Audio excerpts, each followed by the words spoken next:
ठीक है, so this is for sure and this is the outline. अभी Afghan defence minister को हमने कतर के विज़िट पे देखा, मुल्ला याकूब को। वैसे कहा जाता है कि उनके लीडर्स पर, उनके ऑफिशियल्स पे पाबंदियां हैं। पाकिस्तान का और इंडिया का विज़िट कैंसिल हुआ, फॉरेन मिनिस्टर उनके आ नहीं सके, बट अब वो कतर में हमें दिखाई दिया। और उसके बाद अभी एक कपल था, 8 माह से हिरासत में था अफ़गान तालिबान की, वो रिहा हो गया है एफर्ट से। तो ये कनेक्टेड है विद कतर? कतर के साथ तो बड़े पुराने तल्लुकात है। कतर के अंदर ही तो सारे अमेरिकनों के साथ नेगोशिएशंस हुई थी। All the negotiations the Taliban had over the years, जहाँ अमेरिका की तरफ से ज़ल्मे कंडक्ट करता था जी। और तालिबान तो हमेशा आते जाते थे वहाँ, और कतर ने बहुत अहम रोल अदा किया है इन द फाइनल एग्रीमेंट, दोहा मुज़ाकरात में। Yes absolutely. और ये कतर ये रोल बना लिया उसने अपने लिए। ये शुरू उसने तालिबान के से किया था, और अब वो और भी अब ये हमास वगैरह के ऊपर भी वो आ गया था। तो आई थिंक कतर अपने आप को ये रोल प्ले करना चाहता है कि आप यहाँ आके न्यूट्रल कंट्री में आके कि आप बात कर सकते हैं, we can provide these facilities. तो तालिबान तो वहाँ जाएंगे बिकॉज वहाँ उन लोगों को जानते हैं, डिप्लोमेट्स को, और उनको पता है आना जाना रहा है उनका ओवर द लास्ट 10 years आना जाना रहा है वहाँ। So I think they are comfortable going and coming. और अगर कोई हॉस्टेज नेगोशिएशंस हैं या किसी को जेल में डाला हुआ है उनको छोड़ना है या कोई इस किस्म की कोई चीज़ है, तो वो कतर में जाके नेगोशिएशंस होती है। जो अफ़गान वज़ारत ख़ारिजा के वेबसाइट है, जो उनका अकाउंट है, उन्होंने भी ये क्लियर किया कि जो तब बात हुई थी उसमें ये तय पा गया था कि दोबारा वापसी नहीं होगी, वो बगराम एयरबेस हो या इस तरह का कोई भी मामला। अब ज़रा आगे बढ़ते हैं और अफ़गानिस्तान के मामले पे हम मल्टीपल इश्यूज़ ले लेते हैं। हमारे DGISPR ने भी नॉन स्टेट एक्टर्स की बात की है कि अफ़गानिस्तान से वो ऑपरेट होते हैं। तो at the same time Pakistan और चाइना दोनों ने BLA और इसका जो सुसाइड विंग है मजीद ब्रिगेड, उसको टेररिस्ट एंटिटी डेजिग्नेट करने के लिए UN को पुश किया है। ये कितना अहम समझते हैं आप इन दोनों का, स्पेशली ये कदम उठाना? देखिए, अब 3 बातें होगी ना यहाँ। पहली बात तो ये है कि DGISPR ने क्या कहा है। DGISPR ने एक इंटरव्यू में फॉरेनर को ये कहा है, उन्होंने कहा जी कि इंसर्जेंसी हो रही है बलूचिस्तान में और KP में, तो इसके बारे में आप क्या कहते हैं? तो उन्होंने आगे से जवाब दिया, इंसर्जेंसी नहीं है, टेररिज्म है। फ़र्क है इंसर्जेंसी में और टेररिज्म में। तो उन्होंने ये एक्सप्लेन किया, इंसर्जेंसी होती है कि डोमेस्टिक इंस्पायर्ड, ठीक, किसी किस्म की रिवोल्ट, किसी किस्म का insurgents. Terrorists always foreign based, right, foreign supported, that's why they call terrorist. तो अब उन्होंने बड़ा ये क्लियर कट कह दिया कि ये इंसर्जेंसीज नहीं है, क्योंकि इंसर्जेंसी जब कहते हैं ना तो उसके साथ इशारा ये करते हैं कि शायद उसमें कोई हक है, कोई सेपरेटिस्ट है, कोई हक है उनका, तो इसलिए वो इंसर्जेंट्स है।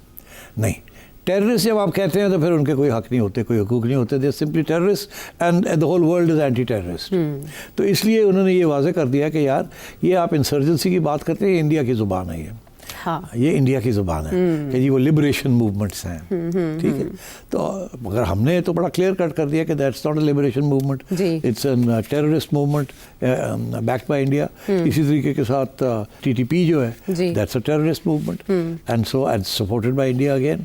और अब तो हम जब प्रेस रिलीज आती है ISPR की तरफ से, तो हर जगह पे लिखा हुआ है India backed terrorist, India backed BLA, India backed TTP।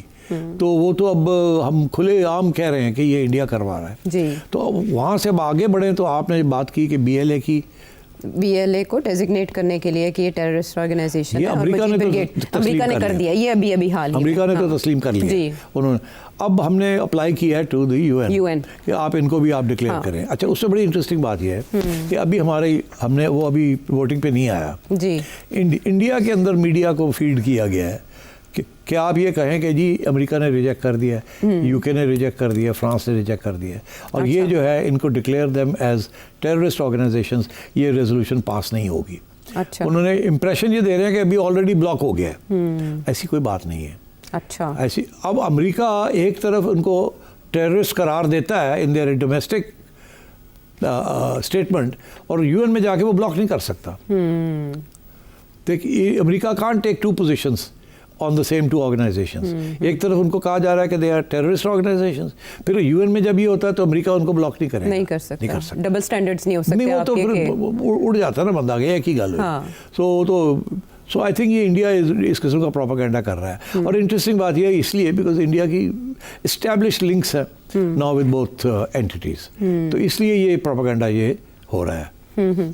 अभी एट द सेम टाइम हम देख रहे हैं ये जो मजीद ब्रिगेड के कमांडर रहमान बलोच को हेलमंद में कत्ल किया गया, तो इसका तो ये मतलब है ना सीधा सीधा कि अफगानिस्तान में हैं इनके महफूज ठिकाने BLA के अभी, और इन्हीं चीज़ों के ऊपर डॉसियर बाकायदा DGISPR ने कहा है कि 2009 से लेकर 2023 तक के डॉसियर हमारे रिकॉर्ड पे मौजूद हैं। अब TTP की कार्रवाइयाँ एक अरसे से मुसलसल जारी हैं और हमने देखा कि इसमें चीन और पाकिस्तान मिल के कोशिश कर रहे थे कि वो अफगान हुकूमत को कन्विंस करें, तो इसका मतलब है कि वो कोई असर और रसूख इस्तेमाल नहीं कर पाए TTP पर। अच्छा देखिए, कोशिश तो पूरी है।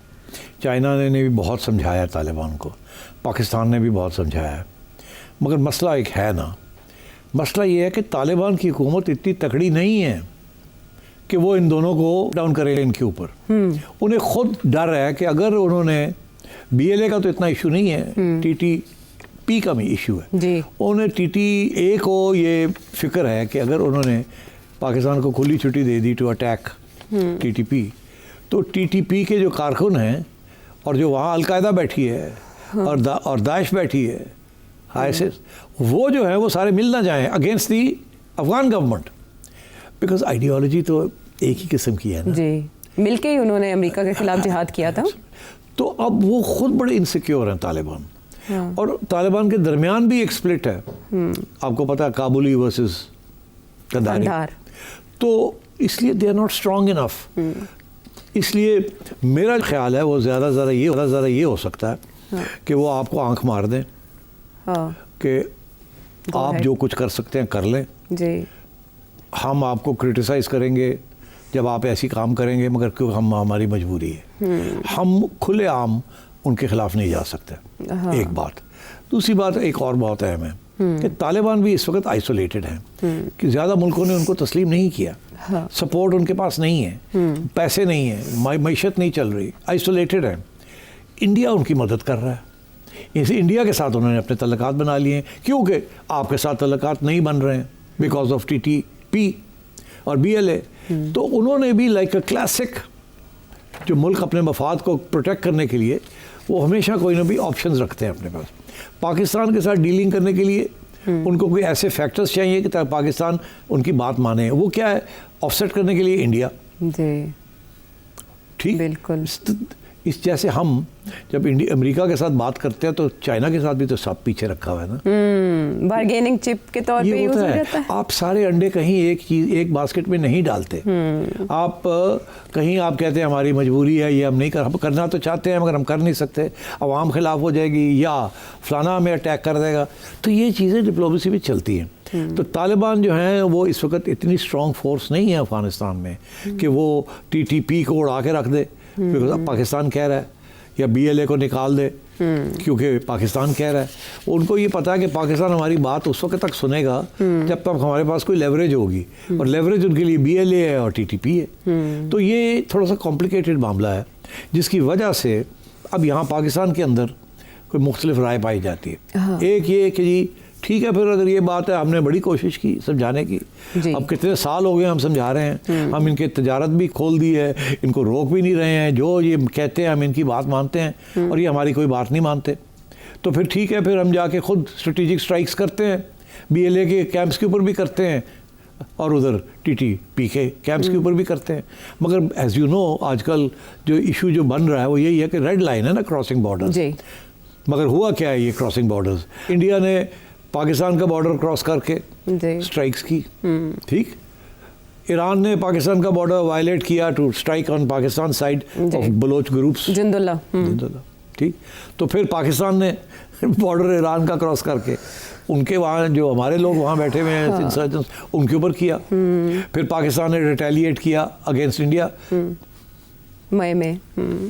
तो एंड सो यू सी ये अब एक, और इजराइल ने तो हर जगह पे कर ही रहा है जी, मिडिल ईस्ट में उसका तो काम अब ये जो है ना कि जी आपने बॉर्डर नहीं क्रॉस करना और क्रॉस करके अपने मफाद नहीं प्रोटेक्ट करने, ये अब फलसफा जो है ये फारग हो रहा है। ये आपने अब ये शुरू अमेरिका करता है, फिर उसके बाद इजराइल करता है, तो फिर इंडिया करता है, तो फिर जाहिर है फिर सारे शुरू हो जाते हैं, कहते हैं ठीक है फिर अब हमारे ऊपर बड़ा प्रेशर है क्योंकि इतनी सख्त टैक्स कर रहे हैं हमारे ऊपर BLA और ये कि अब हम भी जाके जहाँ ये बैठे हुए हैं वहाँ जाके हम इनके ऊपर बमबारी करें या ऑपरेशंस करें इनके खिलाफ। तो वो प्रेशर है आप पाकिस्तान के ऊपर। हम अफगानिस्तान को समझाने की कोशिश कर रहे हैं कि हम ये नहीं करना चाहते या मिल के कुछ कर लेते हैं ताकि हमारे दरमियान कोई कॉन्फ्रंटेशन ना हो। आपके खिलाफ है या हमारे खिलाफ है, इट्स द सेम थिंग। मगर अफगान, मैं जो आपको बता रहा हूँ कि वो देर स्केर्ड कि ये अगर हमारी लेवरेजेस ख़त्म हो गई तो फिर पाकिस्तान जो है वो ये ना होगा वंस अगेन डोमिनेट करना शुरू कर दे। वज़ीर-ए-आज़म ने बड़ा स्ट्रेट फॉरवर्ड कह दिया था कि आप TTP का इलाज करें वरना पाकिस्तान के हवाले करें ना। तो हमने तो कहा आप करें, नहीं तो हम आ रहे हैं। हाँ। मगर ये वही बात है ना जो बाकी भी यही कहते हैं ना। अमेरिका भी यही कहता है, ईरान भी यही कहता है, इंडिया भी यही कहता है, हाँ। हम भी यही कहते हैं, इजराइल भी ये कहता है। तो अब मसला ये है कि जब हम करते हैं तो लोग एक बात करते हैं, जब कोई और करता है तो हम कोई और बात करते हैं। दिस इज नाउ जस्ट हाँ, लेकिन फ़र्क सिर्फ इतना है कि अब पाकिस्तान के मफादात के साथ चाइना भी अलाइन हो चुका है। इन दोनों का टारगेट चाइना भी माजी में रहा है।